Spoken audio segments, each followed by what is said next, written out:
দূরবীন লাগবে খুঁজতে, দূরবীন লাগবে। কালকে অনেক বড় বড় কথা বলেছেন, আয় শুভেন্দু অধিকারী, আয় অমিত শাহ। কি বলেছিলেন? ডিজে বাজাবেন। 4 তারিখে অমিত শাহ যেন রাজ্যে থাকে। ডিজে বাজিয়ে দিয়েছে বাংলার লোকেরা।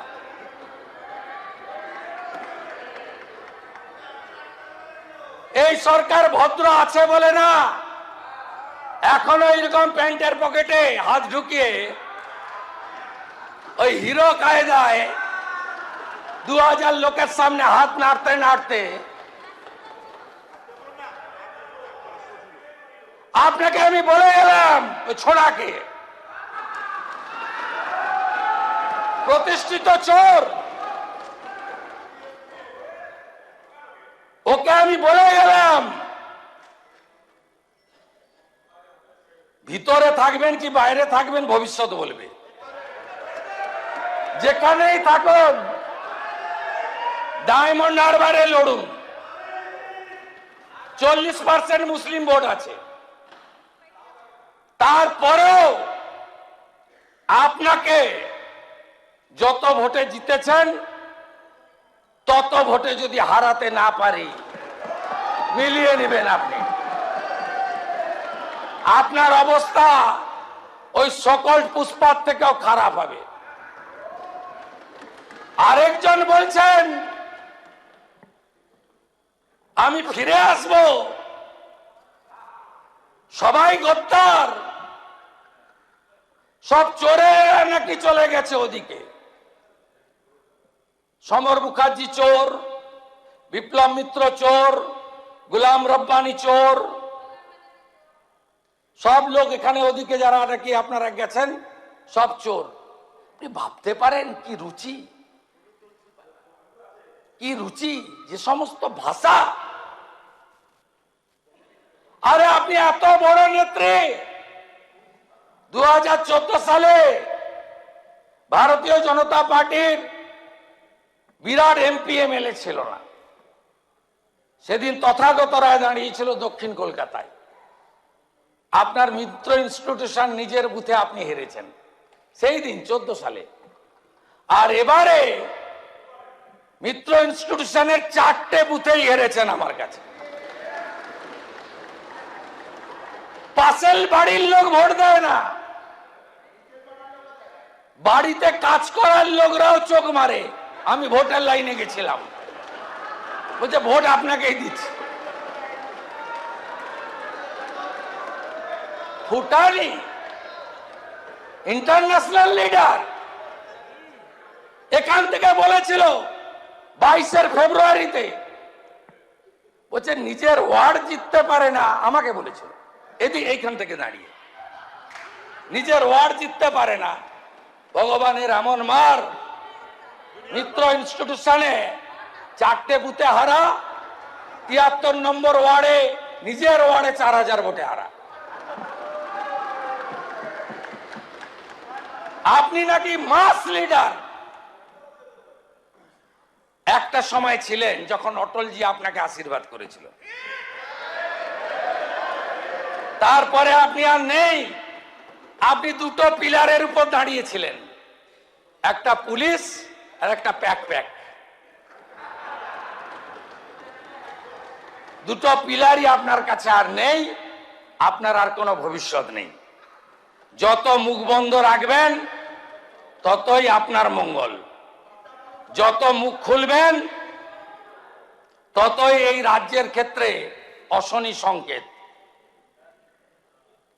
আপনি শুধুমাত্র কামদুনি পার্ক স্ট্রিট নয়,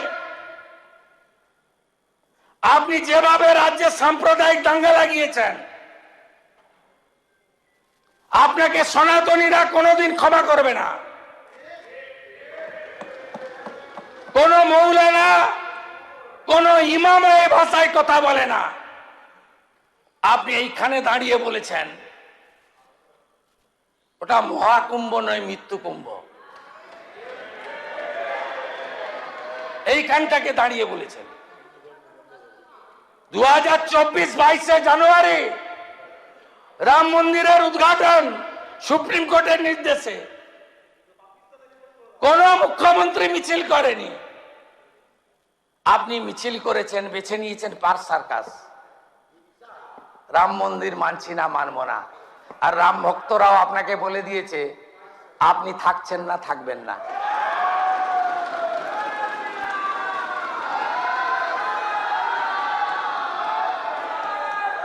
রেড রোডে দাঁড়িয়ে বলছেন হিন্দু ধর্ম গন্ধা ধর্ম। রাষ্ট্রীয় স্বয়ংসেবক সংঘ, বিশ্ব হিন্দু পরিষদ, হিন্দু জাগরণ মঞ্চ এরা সন্ত্রাসী। আপনি জানেন রাষ্ট্রীয় স্বয়ংসেবক সংঘের সম্পর্কে? তার ডেডিকেশন জানেন? কিছুদিন আগে করমন্ডল এক্সপ্রেসে অ্যাক্সিডেন্ট হয়েছিল বালেশ্বরে। পশ্চিমবঙ্গের লোকরা সবচেয়ে ক্ষতিগ্রস্ত হয়েছিল। আমি পরের দিন হসপিটালে গেছিলাম। ডাক্তার বাবুরা বললেন স্বয়ংসেবকরা ছিল বলে লোকগুলো বেঁচে গেছে।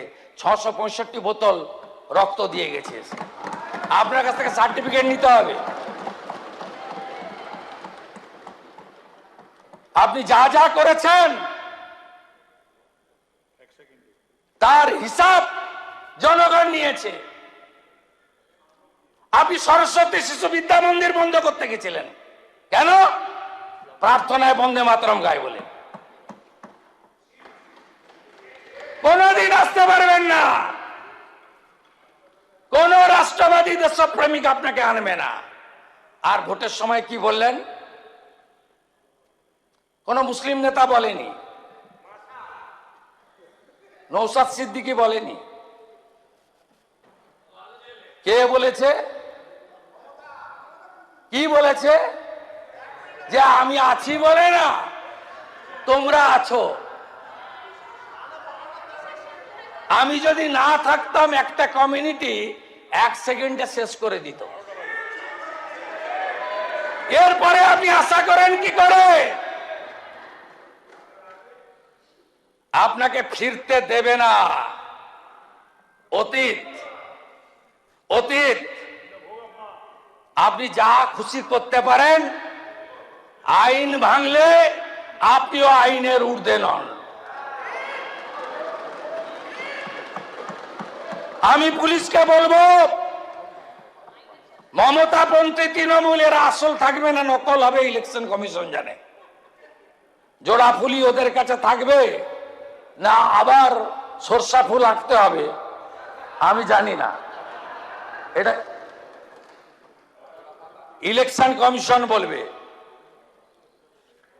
কিন্তু আমি একটা কথা আপনাকে পরিষ্কারভাবে বলে যেতে চাই। কালকে যে দম্ভ আপনার ভাইপো আর আপনি দেখিয়েছেন, যেভাবে সারা রাত্রি ধরে কলকাতাকে উত্তপ্ত করেছেন, কে ভাঙবে আপনার মঞ্চ? সিপিকে বলেছিলাম ব্রিগেড দিয়ে দিন না, লক্ষ লক্ষ লোক হয়, 3 দিন ধরে ডিম ভাত খায়। আমরা তো অপেক্ষা করছিলাম, ইন্দ্রনীল খানকে জিজ্ঞেস করছিলাম যে নেতাজি ইন্ডোর চেয়েছে, যুব ভারতী চেয়েছে, আমরা দেওয়ার জন্য রেডি ছিলাম, কিন্তু কেউ চাইনি। সরকারি বাস চেয়েছে, অর্জুন সিং বলল না আমার কাছে চাইনি। আরে রেডি ছিলাম। পুলিশকে বললেন ব্রিগেডে যাব না, 2000 লোক হবে, ব্রিগেডে যাচ্ছেন, পস্করা করছেন। তারপরে বললাম চাল ওখানে গলিতে ঢুকে পড়ুন হাজরা, যদিও এখন ওটা নয়, একদিকে স্বপনদা আর একদিকে আমি, রাসবিহারী আর ভবানীপুর, ওখানেও লোক ফাঁকা করে দিয়েছে, পরিষ্কার করে দিয়েছে, ওখানেও নাই। তারপরে বিল্লা মন্ডল দিলাম, বলছেন করতে দেবে না। এরপরে আপনাদের পারমিশন দেওয়ার ক্ষেত্রে 25 বার পুলিশকে ভাবতে হবে। আপনাকে ওই বিকালবেলা চপ খেতে খেতে ফেসবুকই করতে হবে। আপনি থাকুন ওখানে, আপনি ফেসবুক করতে থাকুন আর আমরা কাজ করতে থাকি।